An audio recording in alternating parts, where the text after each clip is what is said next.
Salam sehat, salam kuat. Kembali berjumpa dengan saya, Eka Nugroho.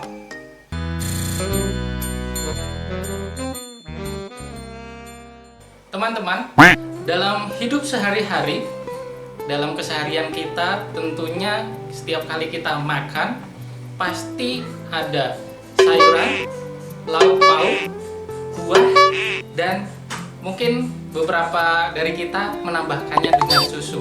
4 sehat 5 sempurna.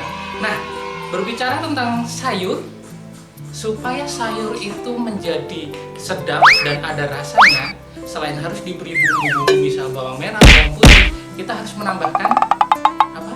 Cangkul. Cangkul. Menambahkan cangkul supaya lebih berasa. Jeder kena ya.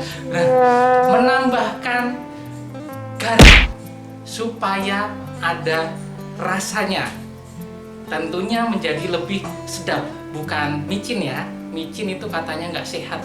Mecin. Oh, mecin katanya, bukan micin. Micin itu orang Jawa. Mecin, pesin atau apalah itu, penyedap MSG. itu, MSG. Nah, yang paling utama adalah garam supaya makanan menjadi sedap. Selain itu, selain kita setiap hari ketika membuat sayuran membutuhkan garam, saat kita masak pun membutuhkan yang namanya penerang. Tidak mungkin masak dalam kondisi gelap. Mau memasukkan garam, ternyata gula. Mau memasukkan gula, ternyata asam. Kan jadi makanannya jadi tidak enak. Susu murni nasional. Iklan susu murni. Nah, kita butuh penerang yaitu lampu ya, supaya kita bisa melihat, kita bisa tahu apa yang kita masak, kemudian semuanya bisa menjadi baik. Nah, hari ini kita akan membahas garam dan terang. Bagaimana kita diajak untuk menjadi garam dan terang dunia. Oke teman-teman, berbicara mengenai garam dan terang dunia, dalam khotbahnya di bukit, Yesus mengatakan yang tertulis dalam Matius bab 5 ayat 14 sampai 16, ia mengatakan bahwa kamu adalah garam dunia dan kamu adalah terang dunia. Apa maksudnya? Kamu adalah garam dunia dan kamu adalah terang dunia. Itu yang akan kita lihat, itu yang akan kita bahas dalam video kali ini.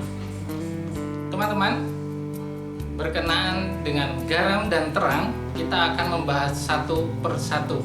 Kita lihat terlebih dahulu fungsi garam dalam kehidupan sehari-hari dan fungsi terang dalam kehidupan sehari-hari, sebelum nanti kita masuk makna menjadi garam dan terang dunia.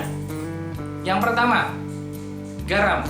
Dalam kehidupan sehari-hari, garam digunakan oleh semua orang untuk memberikan rasa dalam setiap masakan. Tanpa garam, masakan akan menjadi hambar atau tidak ada rasa meskipun sudah diberi bumbu bermacam-macam. Yang kedua, garam biasa digunakan untuk mengawetkan sesuatu, terutama makanan. Misalnya, ikan yang diawetkan menjadi garam disebut Asin. ikan asin. Ya, ikan asin itu satu bentuk pengawetan. Ikan segar yang diberi garam kemudian dijemur. Nah, dalam tradisi-tradisi tertentu, garam juga digunakan sebagai sarana untuk kegiatan kebudayaan. Misalnya untuk mengusir setan katanya. Atau dalam budaya tertentu juga garam itu digunakan untuk mengusir ular. Karena menurut banyak orang, garam itu ditakuti oleh ular. Nah, padahal enggak. Terus ular takut sama apa? Ular ya takut sama kita. Nah, kemudian Dalam tradisi kitab suci pun sudah banyak dijelaskan kegunaan garam itu. Selain untuk mengawetkan, garam juga dikatakan bisa menjadi pupuk, seperti dikatakan oleh Lukas bahwa garam itu bisa digunakan untuk pupuk. Kehidupan sehari-hari pun para petani kadang juga menggunakan garam sebagai pupuk.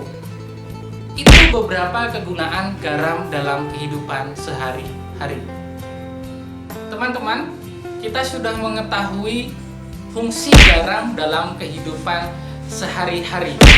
Sekarang kita akan melihat makna dari garam itu.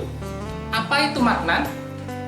Makna sesuatu yang diletakkan dalam konteks yang lebih luas. Susu murni nasional. Iklan susu murni diletakkan dalam konteks yang lebih luas. Garam menjadi bermakna ketika apa ini? Kita lihat.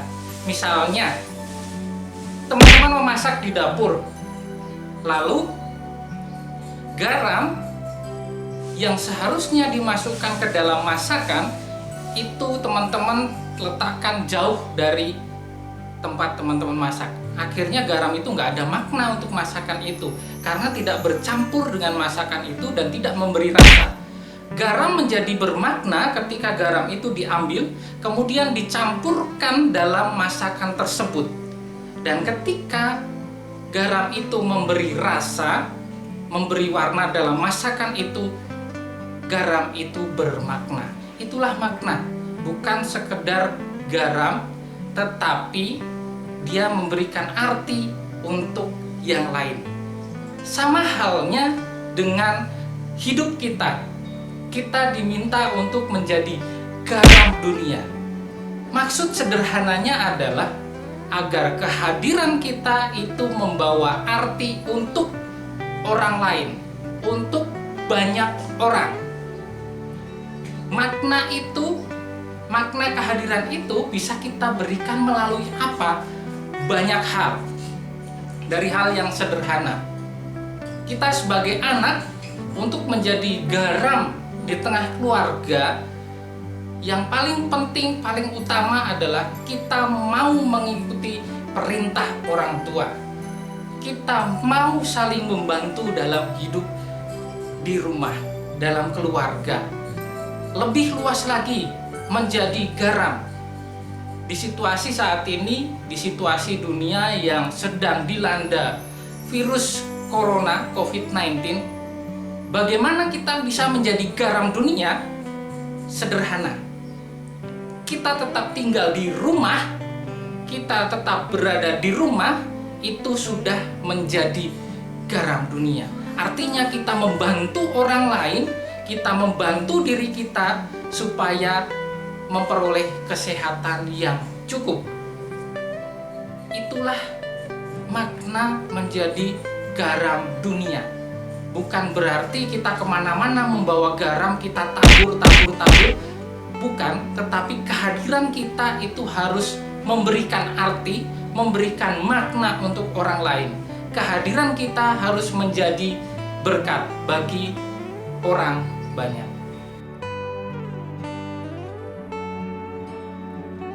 Baik teman-teman, demikian penjelasan mengenai garam dunia. Bagaimana kita harus menjadi garam dunia.